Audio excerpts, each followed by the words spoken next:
Welcome back, everyone. You're listening to the English Core Podcast. I'm Elsie. And I'm Evelyn. And today we are diving into something that I think every single one of us has struggled with at some point in our professional lives. Honestly, Evelyn, I was just thinking about this the other day. We're talking about the word no. 2 letters, 1 syllable. And yet, somehow, it feels like the hardest thing to say at work. Right?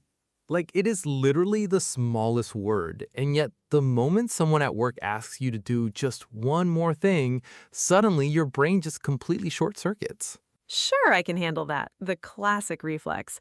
You type it before you even finish reading the email. Guilty. So guilty. And then you sit back and think, wait, why did I just do that?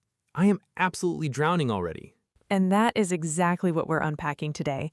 We're talking about the art of the diplomatic no, how to decline extra work without feeling like you're burning bridges or destroying your reputation. And trust me, this is a real skill. It's not just about being confident. There's actually a whole psychology behind why we can't say no. And there are actual techniques you can learn to do it gracefully. So let's get into it. Okay, so let's start by painting a picture that I think most people will recognize immediately. It's late in the day, you are mentally exhausted. You've been working through your to-do list, you're finally getting to the finish line, and then ping, a notification. It's your manager or a colleague asking you to take on just one more thing. A small project, a quick review, just a favor. And your chest tightens. You know you should say no. Your plate is not just full, it is overflowing. But something takes over, and before you know it, you've typed, "Sure, I can handle that." So why does this happen? Like genuinely, why is it so hard to say no at work? Because it's not stupidity, right? Smart, capable people do this all the time. Right, and the answer is actually really fascinating. It's rooted in psychology, and the biggest culprit? Something called the people pleaser syndrome. Tell me more. So, from a very young age, we are conditioned to believe that compliance equals goodness. Think about it. In school, the kid who always helped the teacher, who always said yes, who always cooperated, that kid got praised. That was the good student. And then we grow up and take that mindset into the workplace. Exactly. And in the professional world, it becomes this myth of the ideal worker, the idea that the most valuable employee is the one who is always available, always agreeable, always on. That's honestly a bit scary when you say it out loud, because nobody really questions it. It just becomes the culture. And on top of that, there's the fear of missing out. We worry that if we decline a project, we'll miss out on a promotion, we'll be excluded from important conversations, we'll look like we lack ambition. Or worse, we'll get labeled as not a team player. That one hits differently. It really does. And so we use yes as a shield. It protects us from the immediate awkwardness of rejection, the disappointed look on someone's face, the conflict. But here's the thing, it completely ignores the long-term damage it does. Right, because saying yes to everything isn't dedication. It's actually a fast track to burnout. Which brings us to something I find really interesting, and a little cruel, honestly, called the competence curse. Okay, the competence curse. That sounds like something from a villain origin story. It kind of is, actually. So here's how it works. When you are exceptionally good at your job, reliable, efficient, always delivers, what do you get as a reward? More work? More work, specifically often the work of other less capable people. Oh no. Because management naturally gravitates toward the path of least resistance. If there's a critical task that needs to get done, they're not going to hand it to the person who pushes back or delivers mediocre results. They're going to hand it to the person who always says yes and always delivers flawlessly. So the better you are, the more you get piled on. That's the curse. That's the curse. And at first it feels like recognition, like, look at me, they trust me with everything. But eventually the cost becomes massive. What kind of costs are we talking about? Well, it starts with the personal stuff. Missed dinners, canceled plans, an exhausted mind that never really switches off. But then it starts bleeding into your actual professional output. Because you're stretched too thin. Exactly. When your attention is divided across a dozen extra projects, the quality of your core work starts dropping. You go from being a high-performing specialist to just a frantic, overwhelmed generalist. You start making little errors, missing deadlines, and suddenly that reputation you were trying so hard to protect, the reliable, high-quality one, starts crumbling. So by always saying yes to protect your reputation, you end up destroying it anyway. You end up destroying it anyway. Trying to do too much means nothing gets done exceptionally well. Okay, so clearly something has to change. And that something is our relationship with the word no. Right, and this is where the real mindset shift has to happen, because a lot of us have been trained to see no as a rejection, an insult, a failure. Like saying no means you're being difficult or unhelpful. Totally. That guilt is so real. But here's the reframe that I think is genuinely powerful. Every time you say yes to something that doesn't matter, you are automatically saying no to deep work, to strategic thinking, to your own well-being. So the no isn't the problem, the unchecked yes is the problem. Exactly. And when you think about it that way, a well-delivered no is actually an act of professionalism. It communicates that you understand your bandwidth, you respect the quality of your work, and you are committed to the real priorities of your organization.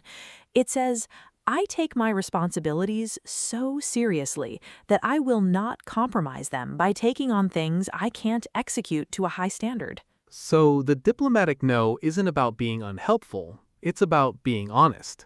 Beautifully put. Okay, so now let's get into the good stuff, the actual techniques, because knowing you should say no and knowing how to say it, very different things. Very different. So let's walk through what I like to call the arsenal of the diplomatic no. These are actual phrases and strategies you can use, starting with the simplest one. Hit me. The first one is what I call the buy time tactic. And honestly, this one alone changes everything. Okay, what is it? So the most common mistake people make is responding immediately. When someone puts you on the spot, your default programming, that people-pleasing reflex, takes over. The solution is to create a buffer between the request and your response. Interesting. So instead of answering on the spot, you pause? You pause. Something like, that sounds like an interesting project. Let me review my current workload and commitments, and I'll get back to you by end of day to let you know if I have the bandwidth. Oh, that's good. It's not a refusal, it's not a yes, it's just a pause. And in that pause, you get the mental space to actually evaluate the request without the pressure of a face-to-face confrontation. You give yourself time to formulate a thoughtful, polite response. Rather than just panic agreeing to everything. Okay, what's the next one? This one is particularly powerful when it comes to your manager. It's called the ruthless prioritization strategy, or, as I like to think of it, the boss strategy. Okay, because saying no to your boss feels like a completely different level of scary. Completely. A flat no to your manager can feel like career suicide. So instead of refusing, you make them participate in the decision. Ooh, you flip it. You flip it. So imagine your manager asks you to take on a new market research report. Instead of just agreeing or refusing, you say something like, I would be happy to take on this report. However, I'm currently dedicating all my hours to the Q3 financial audit and the client presentation for Friday. If this new report is the top priority, I can pivot to it, but we'd need to push the audit deadline to next week. Which would you prefer I prioritize? That is actually brilliant. Because you're not saying no, you're making them say no. Essentially, yes. You're highlighting your workload without complaining. You're forcing your manager to confront the reality of limited time and make a strategic choice, and the burden of the no shifts to them. That's chess, not checkers. Exactly. The third technique is what I call the yes but, the conditional yes. All right, so this is for when you can't fully decline. Right, sometimes you can't say no to a request entirely, but you also genuinely cannot do the whole thing. So instead, you negotiate the scope. Give me an example. Sure. So let's say someone asks you to lead the entire event planning process for an upcoming company event, but you're in the middle of a big software launch. You could say, I can't take on the entire event planning process right now due to my focus on the software launch, but what I can do is spend an hour reviewing your vendor contracts and offering feedback. So you're still contributing, you're still being a team player, but you've dramatically reduced the time commitment. And that's the key. You're offering a piece of your expertise, not the whole thing. You still provide value without overextending yourself. What's the fourth one? The referral. When a task is truly outside your wheelhouse or just not possible given your schedule, you redirect the person to a better solution. So instead of just saying, I can't help, you say, You say something like, I'm not the best person for this data migration project. My schedule's locked up for the next month, and honestly, my expertise in that specific software is limited. But Sarah from the IT department handled something similar brilliantly last quarter. Have you considered reaching out to her? so you're not leaving them stranded, you're giving them a roadmap. A roadmap, not a roadblock. You're still invested in solving their problem, even though you're not the one solving it. Okay, so we've got the techniques, but I also want to talk about something that I think a lot of people overlook, which is that these strategies look a little different depending on who you're dealing with. Yes, great point. The diplomatic no is not one size fits all. The way you deliver it has to shift based on who's asking. So let's break it down. With a peer, a colleague at the same level, how do you handle it? With a peer, you can be more direct, but you still want to stay warm and collegial. You acknowledge their situation, like you see that they're stressed, but you hold your boundary firmly. Something like, I know you're really under pressure for this presentation, and I genuinely wish I could help, but I'm at absolute capacity this week. I'm rooting for you, though. Warm, honest, firm. No long, drawn out explanation, no over apologizing. Right, because over-apologizing actually makes it worse. It signals guilt, and guilt invites pushback. What about declining a boss? We touched on the prioritization strategy, but anything to add? With a boss, always frame your reluctance in terms of protecting the quality of the work they've already assigned you. Make it about the company's success, not your personal convenience. Never say, I don't have time. Say, I want to make sure the projects you've prioritized get done to the highest standard. And clients, because I imagine that's the most delicate situation of all. Clients are tricky because many of them genuinely believe that paying for a service means unlimited access to your time and energy. The best defense is setting clear boundaries early in the relationship. But when an out-of-scope request comes in, you rely heavily on the conditional yes, and you make it tangible. Something like, we can absolutely add that. Since it falls outside our original agreement, I'll draw up a quick change order for the additional hours, and we'll adjust the delivery date accordingly. So suddenly they have to decide if this extra thing is really worth the additional cost and time. And more often than not, they quietly withdraw the request. Because it wasn't that important to begin with. Now, here's something I really want to address because I think people don't talk about it enough. Even when you execute a diplomatic no perfectly, even when you say all the right things in the right tone at the right time, it still feels horrible afterward. Yes, that emotional hangover is so real. You feel this wave of guilt. You start replaying the conversation in your head. You imagine the other person is angry with you or thinking badly of you, and your brain starts questioning everything. Was that okay? Did I do the right thing? And this is especially intense if you've spent years being a people pleaser, because you're not just declining a task, you're breaking a pattern that's been built over years of conditioning. Exactly. And the thing is, that discomfort is completely normal. Your brain is just reacting to something unfamiliar. But here's the reality check I want you to hold on to when that guilt hits. Okay, tell me. Ask yourself, did you yell? No. Were you disrespectful? No. Did you communicate clearly and professionally? Yes. Then you did nothing wrong. You have to endure the short-term discomfort of the awkward moment to gain the long-term peace of a manageable workload. Sit with the discomfort. It fades, and what replaces it, gradually, is a real sense of empowerment, a sense of self-respect that you just can't get from chronic overcommitment. And I think what's beautiful about this is that it's not just personal. When you start setting these kinds of healthy boundaries, it actually changes the culture around you. It really does. Think about the people in your organization who you respect the most. Are they the ones who are frantic, exhausted, involved in every tiny detail, running around with 17 things on their plate and stressed about all of them?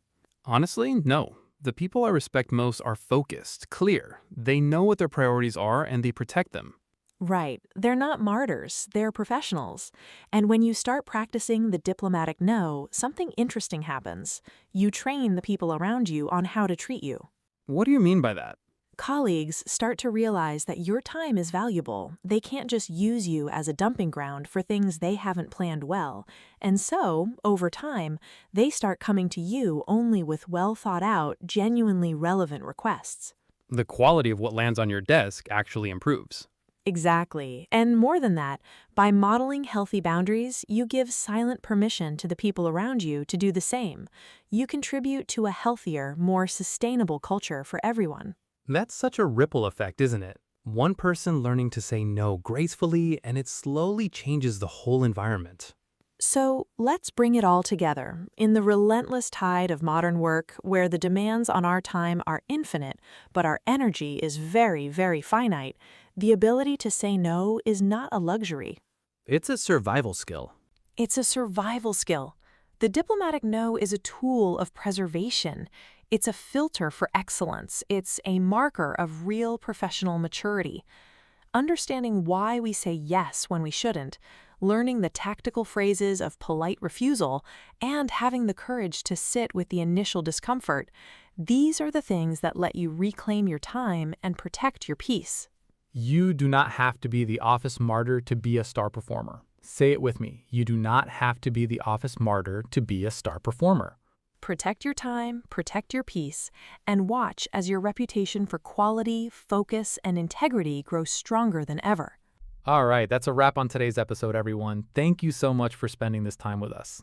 We really hope this gave you something useful to take back into your workplace, or even just the confidence to pause the next time you feel that yes reflex kicking in.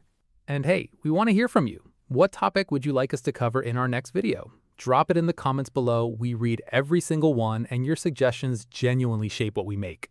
Until next time, take care of yourselves, set those boundaries, and we'll see you in the next one. Bye, everyone.